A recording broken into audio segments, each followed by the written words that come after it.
উদ্বোধন হলো এই পারিবারিক আদালতের। এখন থেকে পারিবারিক আদালতের মামলা হবে অনলাইনে। ফলে বিচার প্রার্থী হিসেবে রেজিস্ট্রেশন করে লগ ইন করার মধ্য দিয়ে পরবর্তী ধাপ অতিক্রম করে যে কেউ ঘরে বসে চালিয়ে যেতে পারবেন মামলার কার্যক্রম। বিচার প্রার্থী হিসেবে রেজিস্ট্রেশন করতে হবে। এরপর বিচার প্রার্থী তার অ্যাকাউন্টে লগ ইন করে মামলা দায়েরের প্রক্রিয়া শুরু করবেন। লগ ইন করার পর বিচার প্রার্থী মামলা দায়েরের মেনুতে যাবেন। বাদী ও বিবাদীর প্রয়োজনীয় তথ্য পূরণ করে একজন বিজ্ঞ আইনজীবীকে নির্বাচন করবেন। নির্বাচিত আইনজীবীর অ্যাকাউন্টে মামলার প্রস্তাবটি চলে যাবে। বিজ্ঞ আইনজীবীও ই পারিবারিক আদালতের ওয়েবসাইটে লগ ইন করলে মামলার প্রস্তাবটি দেখতে পারবেন।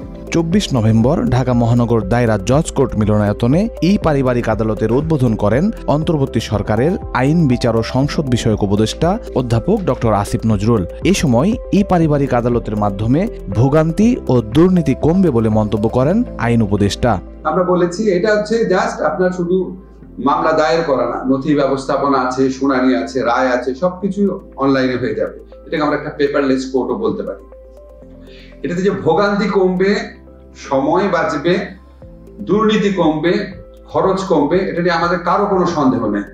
এবং রেজওয়ানা খুব ক্লিয়ারলি এটা আপনাদের বলেছে, আর অনেকে বলেছে, আমি এটা এমফাসাইজ করতে চাই। আপনারা লয়ার একটা গার্ডিয়ান হন, আপনারা এনশিওর করেন যে এটাকে যেন পলিউট করতে না পারে, এটাকে কেউ যেন ডিস্টেবিলাইজ না করতে পারে। তখন দেখবেন যে ডিজিটালাইজেশন হয়ে গেছে, মামলা প্রতিকার পাওয়া সহজ হচ্ছে, আরো অনেক লোক মামলা করবে, তখন অনেক বেশি লোক মামলা করবে।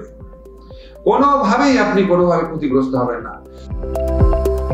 আদালত প্রাঙ্গণ কখনোই সেবা প্রার্থী বান্ধব ছিল না বলে মন্তব্য করেছেন সরকারের বন ও জলবায়ু পরিবর্তন এবং পানি সম্পদ মন্ত্রণালয়ের উপদেষ্টা সৈয়দা রিজওয়ানা হাসান।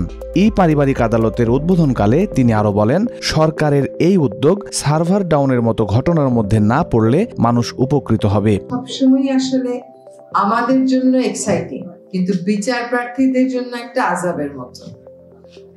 এবং